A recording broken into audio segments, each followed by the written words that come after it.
Kira-kira dalam waktu kurang lebih 5 sampai 7 menit, kamu akan memahami apa yang menjadi inti dari dogma Maria Bunda Allah.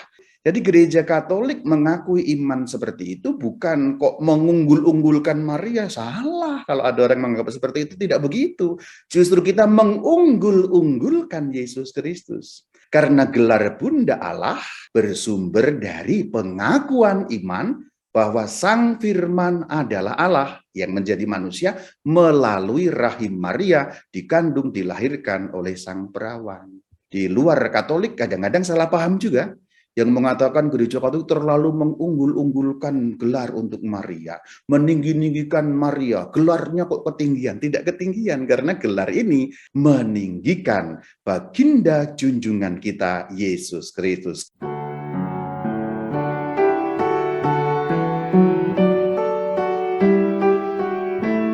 Penetapan dogma Maria Bunda Allah adalah pada tahun 431, yaitu pada konsili ekumenis yang terjadi di kota Efesus, atau sering disebut dengan nama konsili Efesus. Keputusan konsili Efesus itu sebagian besarnya tercantum di dalam katekismus gereja Katolik, terutama pada KGK 466. Mari kita baca satu penggal bagian kecil yang langsung fokus menyajikan kepada kita bagaimana Maria adalah Bunda Allah. Karena itu, konsili yang sama yang dimaksudkan adalah konsili Efesus, mengumumkan bahwa Maria, karena ia mengandung putra Allah dalam rahimnya, benar-benar menjadi yang melahirkan Allah. Kenapa beliau diberi gelar yang melahirkan Allah? Karena ia mengandung Sang Putra Allah dalam rahimnya. Demikian konsili Efesus menyatakan sebagaimana dikutip dalam KGK 466. Maria yang melahirkan Allah. Karena yang melahirkan Allah ini ya pastilah seorang ibu tentu saja, maka kita menyebutnya Ibu Allah, Bunda Allah. Tentu yang melahirkan dalam hal ini benar-benar mengandung, benar-benar melahirkan, maka itu sosok seorang ibu. Maka tidak lain dan tidak bukan, yang melahirkan Allah disebut juga Bunda Allah. Kata atau istilah yang melahirkan Allah itu bahasa Latinnya Dei Para. Dei Para itu menerjemahkan kata dalam bahasa Yunani Theotokos. Mari kita lihat landasan Alkitabiahnya seperti apa.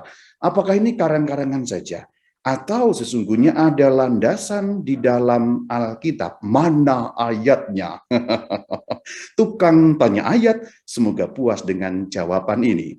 Mari kita telusuri pertama-tama dari KGK 495. Bunyinya demikian. Dalam Injil-Injil, Maria dinamakan Bunda Yesus. Injil mana yang dimaksud? Ada dua contoh yang disebut, Yohanes 2 ayat 1 dan Yohanes 19 ayat yang ke-25. Kita sajikan Yohanes 2 ayat 1. Pada hari ketiga ada perkawinan di Kana yang di Galilea, dan ibu Yesus ada di situ. Ibu, bunda, itu kata yang sama. Hanya dalam kebiasaan gereja Katolik di Indonesia, istilah yang sering dipakai atau lebih sering dipakai adalah bunda. Maka kita juga dapat menerjemahkannya, dan Bunda Yesus ada di situ. Sama saja. Maka ada istilah Bunda Yesus. Bundanya siapa? Bundanya Yesus. Maka di sini kita perlu mencari tahu sosok Yesus itu. Siapakah sejatinya Yesus itu? Maka dengan pertanyaan ini, nanti kita akan dapat menjawab benarkah ada landasan Alkitabiah untuk sebutan Theotokos alias Bunda Allah tadi. Yuk sekarang kita lanjutkan siapa sejatinya Yesus. Kita harus membuka Injil Yohanes pada bab pertama, ayat yang ke-14 yang bunyinya demikian. Firman itu telah menjadi manusia dan tinggal di antara kita. Perhatikan firman. Ya, yang dimaksud dengan firman atau sang firman dalam Yohanes 1 ayat 14 ini tidak lain dan tidak bukan adalah Yesus Kristus Tuhan kita. Firman yang telah menjadi manusia itulah Yesus Kristus. Namun ayat ini tidak boleh dibaca sendirian. Kita harus kemudian membaca juga Yohanes 1 ayat 1 yang berbunyi pada mulanya ada firman. Firman itu bersama-sama dengan Allah dan firman itu adalah Allah. Perhatikan, firman itu adalah Allah. Firman yang mana? Firman yang juga disebut di dalam ayat yang ke-14. Maka kita perlu membaca Yohanes 1 ayat 1 dalam kesinambungan dengan Yohanes 1 ayat yang ke-14. Maka kalau kita ditanya siapakah Yesus? Yesus adalah Sang Firman yang menjadi manusia. Yesus adalah Putra Allah karena Firman itu gelarnya Sang Putra, Putra Allah. Maka Yesus adalah Firman yang menjadi manusia. Karena firman itu bersama-sama dengan Allah dan firman itu adalah Allah. Ingat Yohanes 1 ayat 1, maka kita dapat mengatakan Yesus adalah Allah. Tapi ini ada nalarnya. Orang sering kacau karena nalarnya ini tidak diurut. Langsung Yesus kok Allah, manusia kok Allah. Nah, nalarnya seperti ini. Karena Yesus adalah Allah, maka gelar Bunda Yesus juga dapat kita sebut dengan Bunda Allah. Karena apa? Karena Yesus adalah Allah. Jadi sebenarnya saudara-saudari, mengatakan Maria Bunda Allah, sesungguhnya mengakui keilahian Yesus Kristus. Maka tidak lain dan tidak bukan dogma Maria Bunda Allah sebenarnya pengakuan akan keilahian Yesus Kristus. Jadi sebenarnya dogma tentang Maria selalu ada unsur kristologisnya, menunjuk pada Yesus Kristus Tuhan. Per Mariam ad Yesum. Yang mau saya beri penekanan di sini. Jadi mengatakan Maria Bunda Allah itu sama dengan mengakui keilahian Yesus Kristus.